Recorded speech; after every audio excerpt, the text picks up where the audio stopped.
Hi, and welcome to the show Podium 020.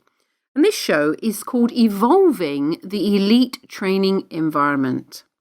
And this conversation is taken from a webinar that I had with Dr. George Pransky and many sports people, coaches, athletes, and managers. And we were on a webinar called Achieving Performance Excellence in Sport. And it's all about how is it an understanding of the three principles behind the human experience impacts the lives of sports people. And this particularly points to what will change in the elite training environment. And some of you might know this as the DTE, the daily training environment, when athletes and coaches are looking in the direction of understanding who and what they are as a human being. I really hope you enjoy the conversation. I just want to keep coming back to this achieving performance excellence in sport. And one of the things that as a national coach, I would have set up this elite training environment for all of our athletes so there would be rules of engagement, and there would be, it would all be behavioral based. And everything really to govern behaviors, and there'd be methodologies and tools and techniques to help motivate athletes.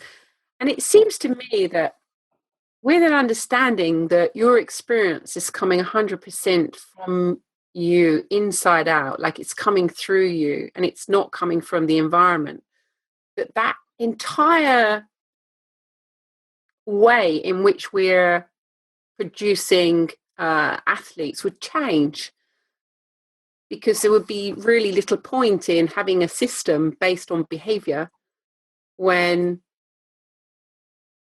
you can go to the root of it.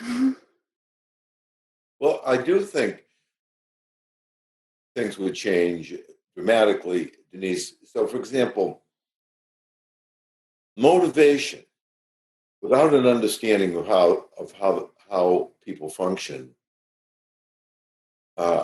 it seems necessary to give people external motivations. Okay? Now, if you understand the true nature of people, you begin to realize that its involvement creates motivation. And when people throw themselves into something, they get a lot back from it. And that, what they get back, motivates them. So if you look at young children, 1, 2, 3 years old, they have no external motivation, but yet they actually run all day long because they're so excited to do the next thing, and they have nothing to show for it. It's just everything is in and of itself intrinsically enjoyable. And that is the natural human motivation. So one of the reasons that people become professional athletes is because it takes them outside of themselves, and when they throw themselves into their sport, they get the benefits of this high job satisfaction, if you will, this high level of creative thinking, this high level of connectedness with others. It's like an ideal world for them. And that does not come from, that high level of motivation is not attached to bonuses. It's not even attached to winning. It intrinsically happens when people get outside of themselves and into the deeper connectedness with life. And people, the world of sports is still exploring that power.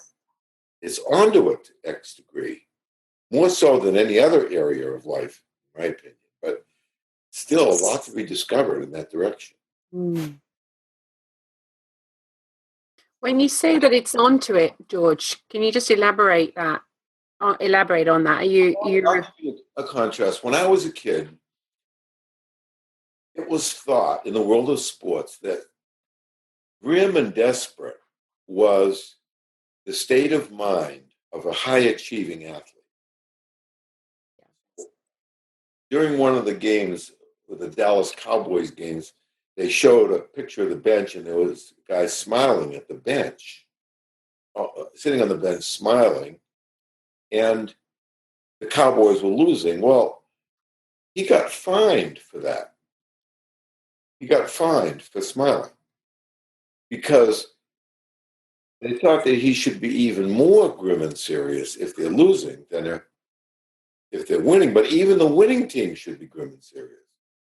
So that was the mentality, that people's highest motivation was fear and need and taking it seriously and having a huge investment in the outcome. That's the way it was when I was a kid, back in the 1950s and early in the 1960s. And then there were some athletes that came along. I don't know, you probably might not know this if you're from Europe, but there was a basketball player named Larry Bird and Magic Johnson, two basketball players who loved playing basketball. I remember Larry Bird once was getting on a plane and he says, "Do you believe we got paid for doing this?" They loved it. And they thought that enjoying playing was important to their game. See, so they valued enjoyment and involvement. You see, and they saw grim and serious as taking away from enjoyment. So to the extent that they got really, really grim and serious about what happens if we don't win, and the fear of losing, and making it important, they saw all that as taking away from being in the moment present, and in the moment present brought them not only considerable skills, but enjoyment. Now, Magic Johnson and Larry Bird were at a whole nother level. And the sports world, or at least the basketball world, was saying, wow, how do they do that? They're not grim and serious. And yet they're better than the people who are grim and serious. And now that's all changed. The coaches in America are concerned if their players aren't enjoying play. And if a guy's grim and serious in America, in American sports, the coach is going to pull him aside and say, lighten up. You're hurting the morale of the team. Mm. And the person might say, well, I'm grim and serious. If we lose this, it's the end of Western civilization as we know it. And the coach would say, lighten up, pal. It's just a game. Now, I want you to throw yourself into it. Don't get me wrong.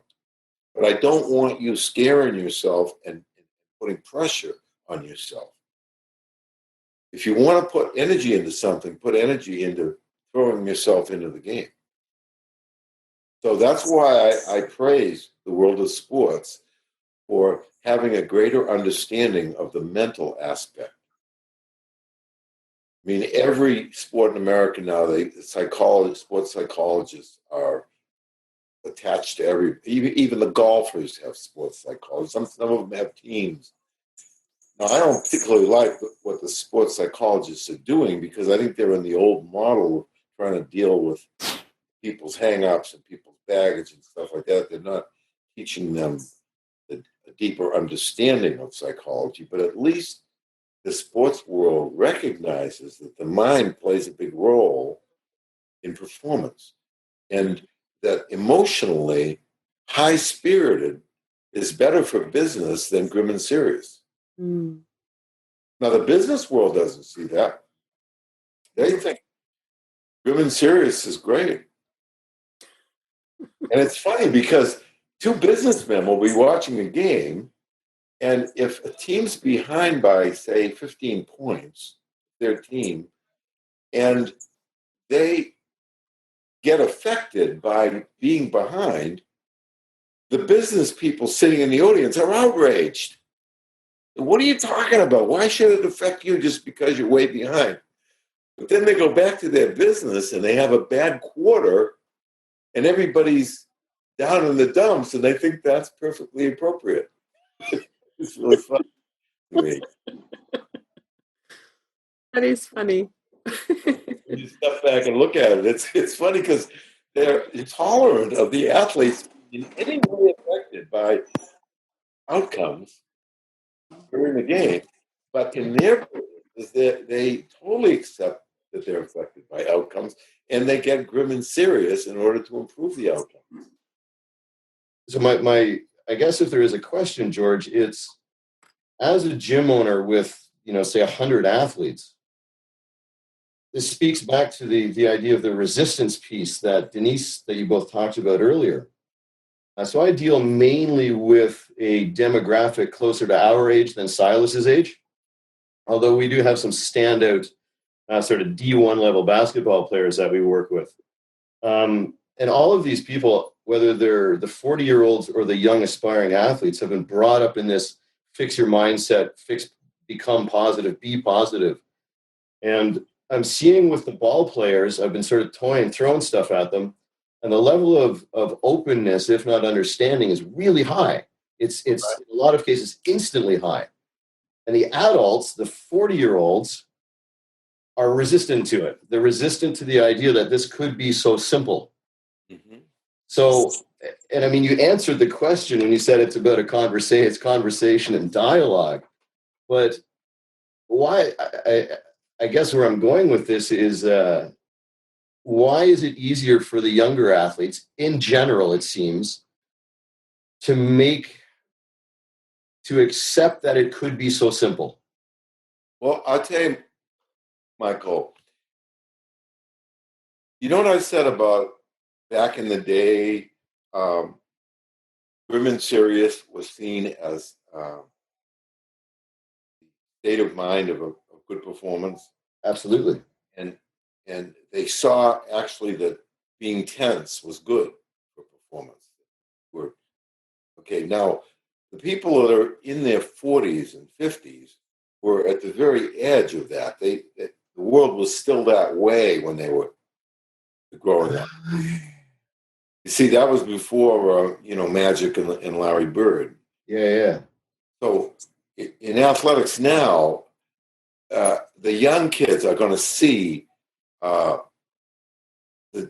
enjoyment that athletes get, and they're going to respect that. The older folks don't register on it so much. And the kind of dialogue that I find is extremely helpful with the older generation is the question, does tension increase or decrease performance? Right. If a person is going into an exam and they're tense, is that going to make them do better in the exam or worse in the exam? Right. If you're having brain surgery, would you want your surgeon to be tense or relaxed? And the other thing that is helpful to them is the fact that that experiencing tension and having things that could make you tense are two different things.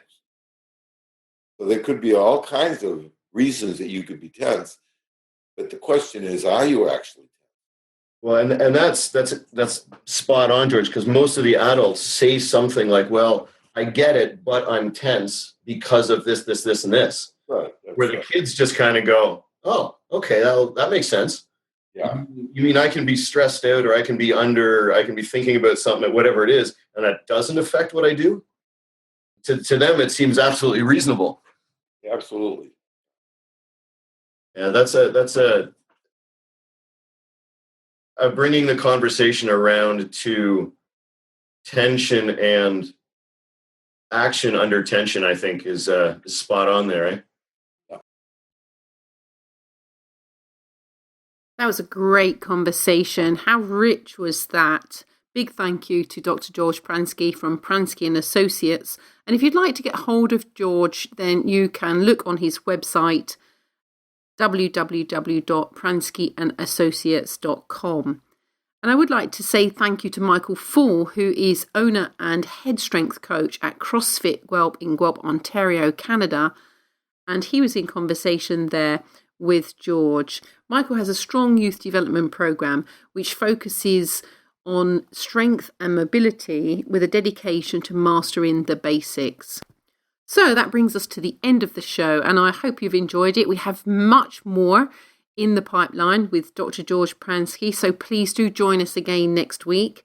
And if you'd like to get in touch with me, I am on denise.holland@class-performance.com. Or if you'd like to look at any of the events that I have going right now, then you can look on my website on www.class-performance.com, or they will be on my Facebook page, which is at Denise Holland 3P. So please do join me over there on the Facebook page. So that just leaves me to say, have a wonderful evening, afternoon, or early morning, wherever you are in the world. And it's a real pleasure to share with you. And I look forward to doing that again with you very soon. Bye-bye.